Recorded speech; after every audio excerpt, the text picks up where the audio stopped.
Hi, Steve Gordon here, your friendly neighborhood Camarillo carpet repair expert. And if you're on the internet looking for help with your carpet, you're trying to find a solution to a carpet patching problem, or maybe your carpet needs stretching, or you need a carpet transition, perhaps a Berber carpet repair, or any type of carpet repair at all, I've made this recording especially for you. I'm going to go ahead and see if I could answer all of your most frequently asked questions right now. However, if I miss something, or if you'd like, just give me a call whether I missed something or not. And I'd be honored at that point to answer any questions that you may have, and then set up an appointment to come on out and fix your carpet for you. So, until I hear from you, and I certainly hope I do, enjoy my recording. Here you go. Hi, Steve Gordon here, your friendly neighborhood carpet repair guy. And I promise you one thing, and that is I'm absolutely not an actor. So if you're looking for an actor to talk about carpet repair, you've come to the wrong place. But if you want to know about carpet repair, whether it be carpet stretching, patching, Berber carpet repair, commercial carpet repair, transitions between your carpet and a floor, maybe your stairs need repaired, a seam could need repaired, or a few other things, well, in that case, you have come to the right place, because I'm going to talk to you about that, and I'm going to try to answer as many of your most frequently asked questions as possible. And before I get to that, I am going to talk to you a little bit about our guarantee, how to get an estimate, the bid, and a couple other details.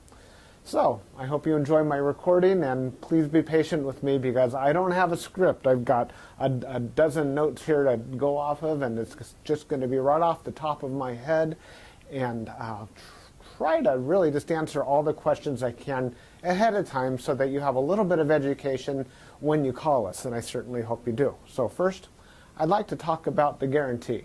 When you call us, you're going to get a 100% unlimited unconditional lifetime labor guarantee. And what I mean by that is that either you or your carpet or both are going to be completely, absolutely, and thoroughly worn out before you ever have to pay to have that carpet fixed again. So again, 100% unlimited unconditional lifetime labor guarantee, that's forever.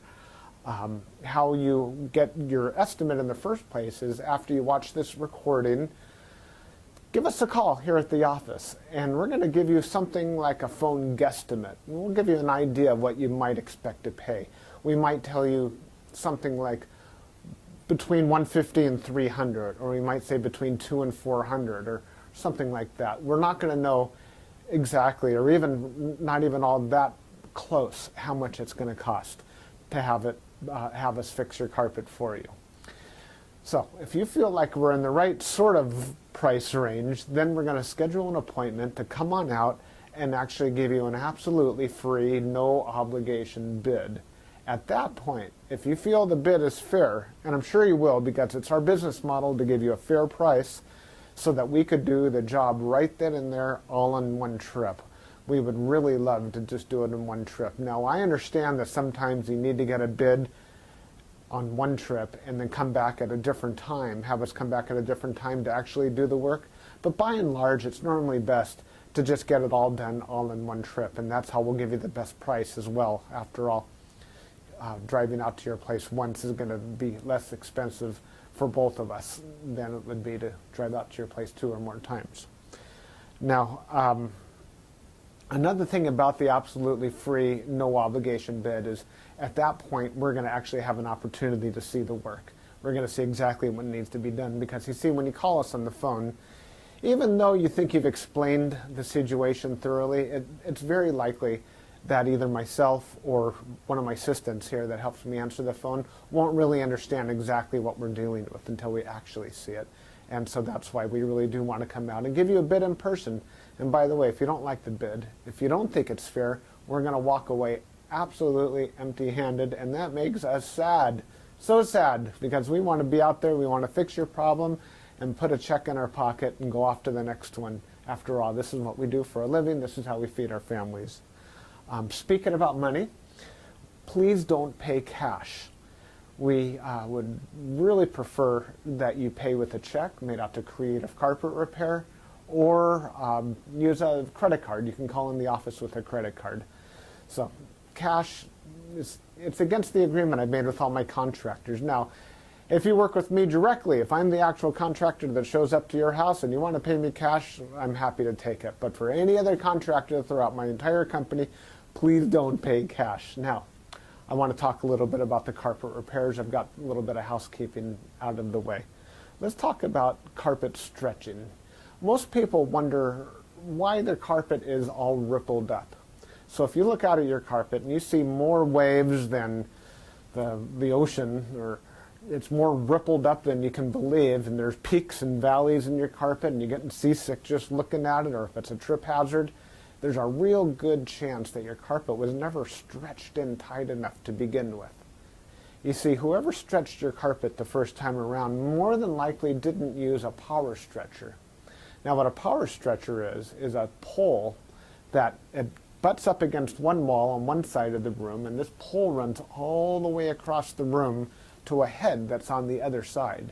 And when we push down on this handle, the carpet gets stretched, and it gets stretched so tight that we have no doubt at all that we're going to be able to live up to that unlimited, unconditional lifetime waiver guarantee.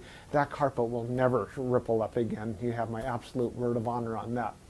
And if I'm wrong, we'll do it again for no charge at all.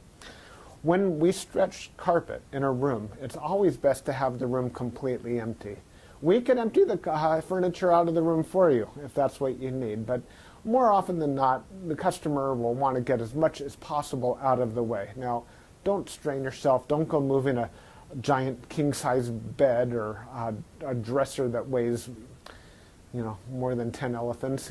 That's not cool. We have special tools. We have these sliders that we can put underneath the legs of the furniture. So even if your dresser weighs a couple hundred pounds and it's harder than heck to move, we get those sliders underneath there and we can move that stuff around if that's what we need to do. So don't strain yourself moving the furniture. Also, if you have a king-size bed and it's just completely unreasonable for whatever reason to move that bed, quite often we could stretch the carpet in that room without moving the bed. It's a lot more work. Those poles that I spoke about, they go actually underneath the bed, so we stretch the carpet right underneath the bed to the other wall. And it's a lot harder. It takes us a lot more time and effort, but it can be done. So that's a little bit about carpet stretching. We use a power stretcher. We don't just kick it in with our little Susie Homemaker little knee kicker, and it leaves a little bit of extra carpet at the end. We cut off that excess, and you'll see how much carpet we cut off when we're done. We throw it in a bag, and we tuck in the carpet along the edge, and boy, life is good. It looks so much better. One thing that you might be aware of when we finish, though, is if you had large ripples, the carpet could be soiled along the top ridge of those ripples more than at the valleys, and that makes sense. Where you're walking, that's where it's going to get more dirt. So after you stretch the carpet is a real good time to have the carpet cleaned. Also, the carpet's out of the room, and the furniture is out of the room, and it's just a great time to clean the carpet. It looks a lot better at that point. Mind you, like I said, this is unscripted, so I'm just going to talk to you about carpet repair. Now let's talk about Berber carpet repair for a minute. Berber carpet repair has rows. Well, Berber carpet has rows. And actually the word Berber carpet, or the name Berber, it isn't exactly accurate. Berber carpet actually comes from a place out in the Middle East, country or countryside, where the area is called Berber, the Berber people or something like that. Anyhow, it's a very expensive rug, Berber rug.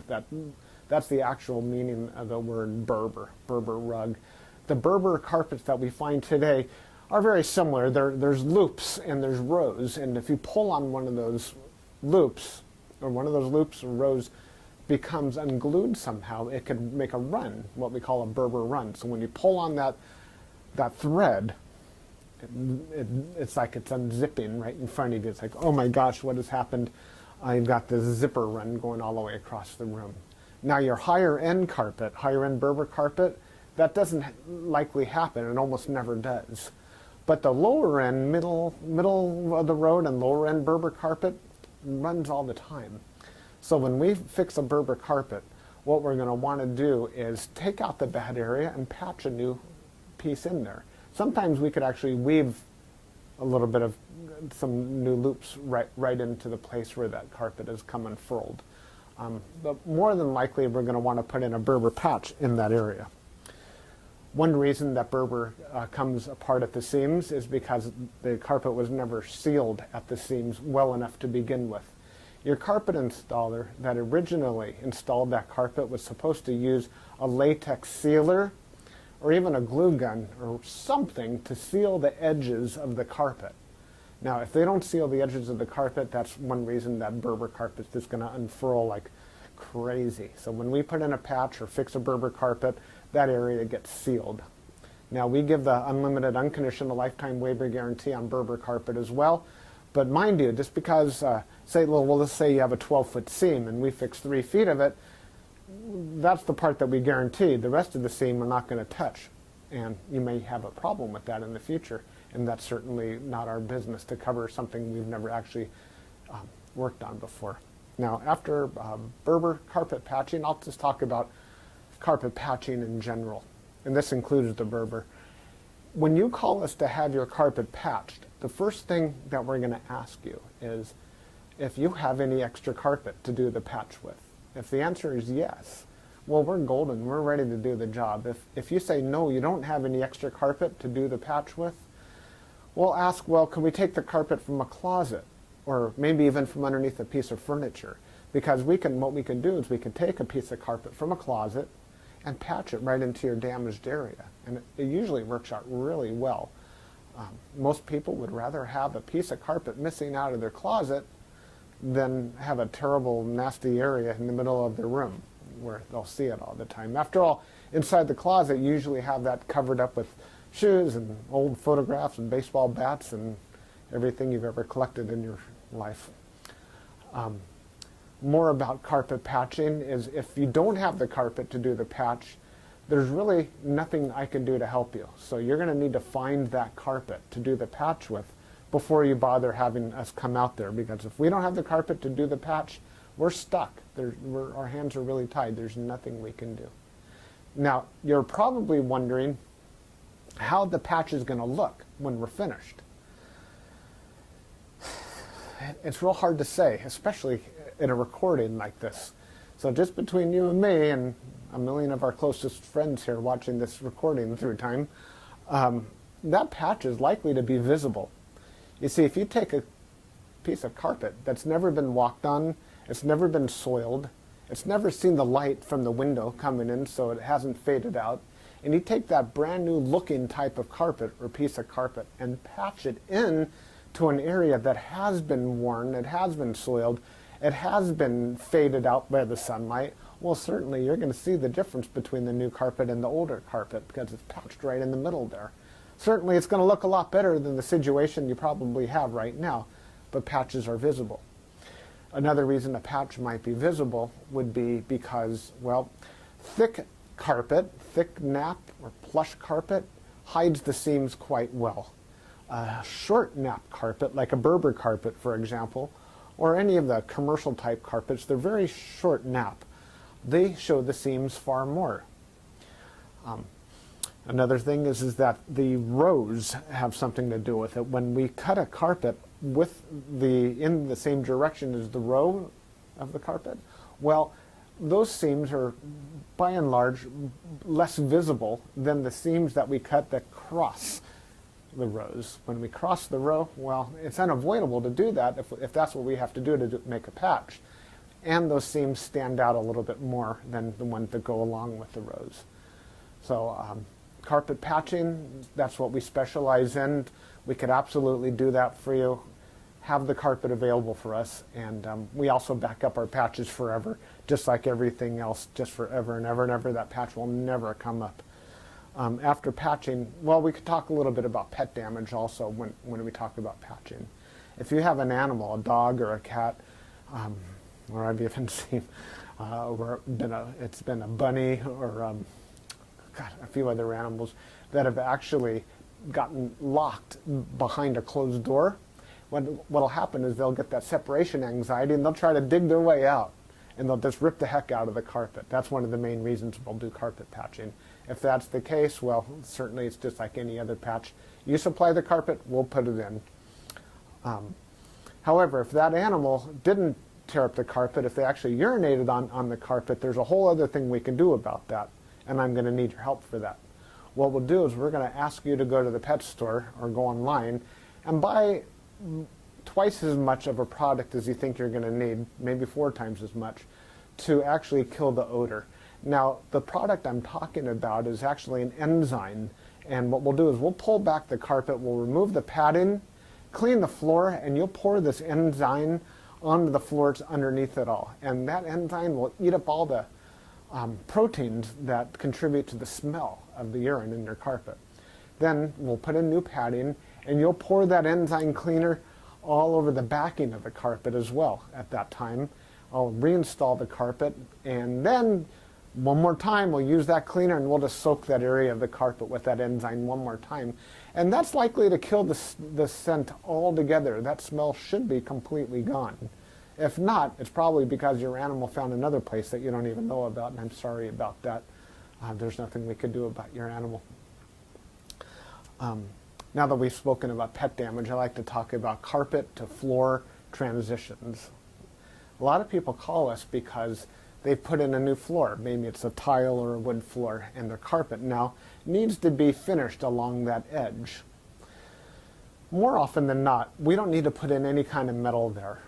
There's a lot of different types of situations where you do want a metal. If you have an apartment building and you want the carpet to last a long time between the carpet and, say, for example, a linoleum floor, we can put some metal there. There are flat metals. They're the type of metals that they're called, I've called them beat-down metals before. I'm not sure exactly what they're called. Beat-down metals, they're gold and they're silver, and the carpet goes right in there and it gets hammered down. Gives a nice clean edge, and it protects the edge of the carpet for a very long time. But if you're like most homeowners, that's not why you're calling us for a transition. You're calling for the transition because you just put in a nice marble or travertine floor, or maybe a wood floor. And so what we'll do with that is we're going to pull back the carpet and put in a new tack strip right up alongside that floor. Now that floor is going to be holding the place as if it were a wall. So here's your floor, here's your tack strip right in front of it. We're going to pull the carpet over that tack strip and tuck it in right there. So all you're going to see is a nice smooth transition between the carpet and the floor. Now, many times when you put in a new floor, it's important to put in some work into the subfloor underneath, and that might include using hardy backer or some other type of material that raises the floor up even higher than it would have been. So let's just say, for example, you've got a 1/2 inch new tile and another 1/4 inch of underneath there of a hardy backer, or it could even be more. It could be 3/4 of an inch altogether, or even more, that is higher than the carpet. That's extreme. It's usually not that high, but let's just say it is. If we just bring the carpet up and end it right there, well, you're going to stub your toe against that thing. You're going to be cursing to holy high heaven every time you do that. It's just not fun at all. Trust me, it's not. You'll understand if you ever do that. What we're going to want to do in that case is one of 2 different solutions. We're going to do 1 of 2 solutions. One is we can pull back the carpet quite far and use a product like a Fix-All, which is a very fine cement type product. And we're going to feather in a nice ramped area, so we raise the level of the floor slowly up to meet it. What's great about that is the floor and the carpet will be at the same level, then you won't stub your toe. What's not so great about that is when you're walking up that little ramped area, well, you feel like you're walking uphill. There's really no way around that I know of outside of pulling out all your carpet and floating a whole new layer of concrete, self-leveling concrete on the entire concrete floor and underneath.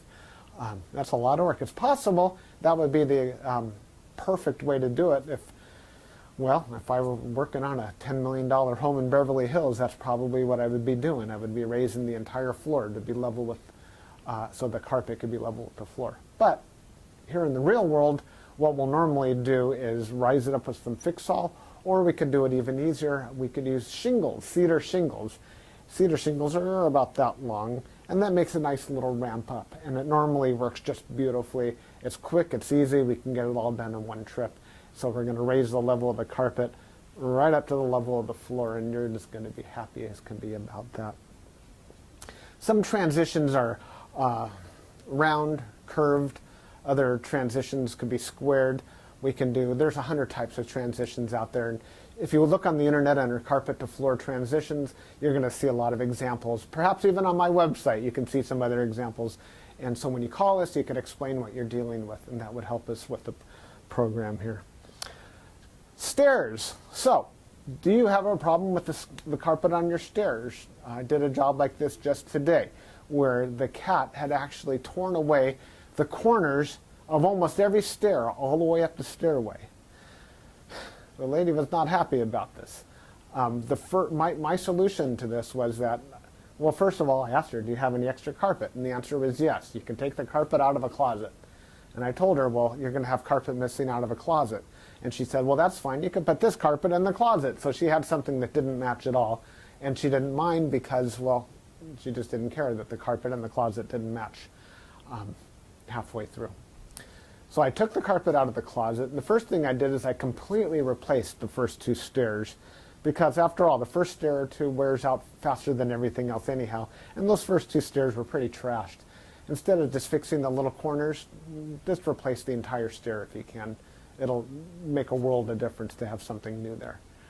With all the rest of the stairs, I just did these little bitty patches all the way up one side and all the way down the other, and it was just beautiful. I think it gave her probably another 10 years of life to her carpet to fix those stairs.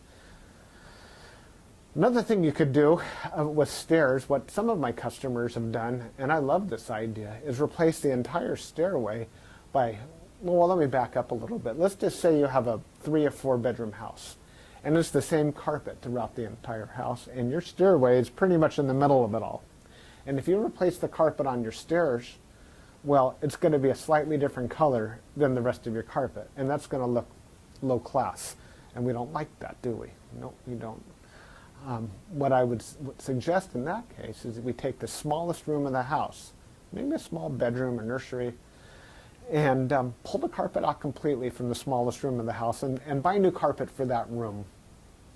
Then we have maybe a 12 by 12 piece of carpet, and we can replace the entire stairway with that carpet. That way it matches the entire rest of the house except for that one room. That'll easily save you $4,000, $5,000, $6,000, $7,000 right there. And it's a lot less work too. So I like that idea. You got a whole new stairway. A lot of people, you walk in the front door and there's the stairway right there. If the stairs look bad, it's hard to recover from that first impression. So take my word for it. That's a really great way of going. No stairs. Commercial carpet repair. If you have commercial carpet and that needs to be repaired, it either has ripples and waves or it needs a patch. If it's rippled, it might need to be stretched. We've already talked about carpet stretching.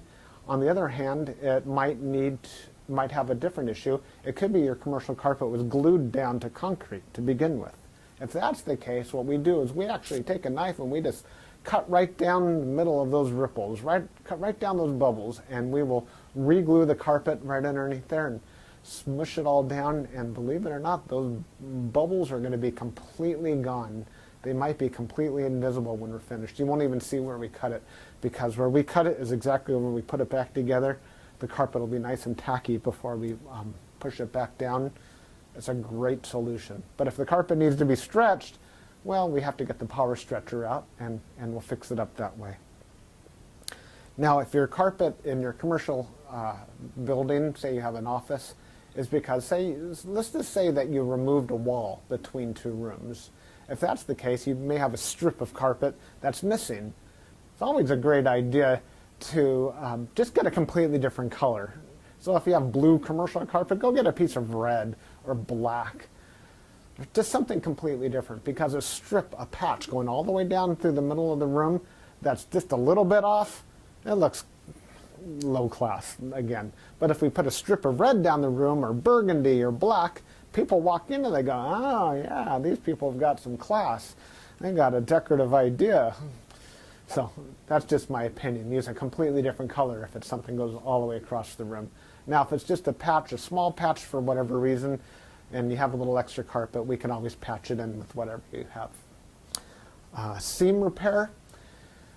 Good news and bad news. The good news about seam repair is that we can make your carpet so the seam doesn't keep getting worse. The bad news is that if it looks bad now, it's probably not going to ever look good again, regardless of what we do to it. Seams have to be done properly the first time. You see, when we seam a carpet together before it's installed, we'll use a straight edge and we'll cut down both sides of the carpet, and then we're going to seal the carpet on both edges, and then we're going to seam it together, and it'll be perfect. When it's completely cooled down, then we stretch it in. If we go back and try to open up the seam and cut that carpet off and try to bring it together, the chances of it ever looking better are right around 0. So I'm sorry to tell you that your seam repair, we can make it possibly look a little bit better, we can make it stop getting worse, we can make it not be a trip hazard any longer, but don't have your expectations too high when it comes to seam repair. The last thing I want to talk about is flood damage. Now, if you're watching this right now and you've got a flooded out carpet, you are in a world of hurt, and I'm sorry. The first thing I would do if I were you is probably have about 3 fingers of scotch. And then I would go ahead and get an extractor, like a hot water extractor. You could rent them at the just about any rental yard, and just start extracting all the water. Pull back the carpet, get rid of all the padding that's underneath your carpet. Rent a couple of blowers, or as many blowers as you need, and these things, they kind of look like a snail. As a matter of fact, that's their nickname in the field. We call them a snail. And they're shaped like that, and boy do they ever blow. And you can blow dry the whole underneath of your carpet. Set it up and get the carpet completely dry. At that stage, that's when you call us, and we can supply new padding, put a new pad, reinstall your carpet, clean the carpet for you if you're in an area that we do carpet cleaning, and life is good. You can put your furniture back and you'll be happy again. You don't have to do it yourself. If you want to call a company, even ours, depending on your area, can do that extraction for you as well. Now, if it's really flooded, I mean, seriously, like you're ankle deep in water, don't even bother. It's beyond almost everybody's ability. That means that your baseboards are all going to be all wet. A professional company will come in, remove your baseboards, and we don't do that ourselves. They'll remove your baseboards, they'll drill holes in the wall, attach blowers to your walls, and blow dry the entire area, inside the walls and out, the carpet, the floor, the whole shebang. And then we can come in and put the carpet back down at that point. So I hope that I've answered your questions. If you have any additional questions, now that you've heard me talk for the last I don't know how long, feel free to call me here at the office. I would be just tickled pink to hear from you. If I'm not here, one of my assistants, whoever answers the phone, will be well trained and will be able to answer any questions that you have about carpet repair. And then at that point, we'll be absolutely positively honored if you would have us just come on out to your place and fix your carpet for you. And that's all I have to say. Again, I'm Steve Gordon, and I promised I wasn't an actor, and by now you believe it. I'm a carpet repair guy, and I'll be looking forward to hearing from you, so please call me. Thanks. Bye-bye.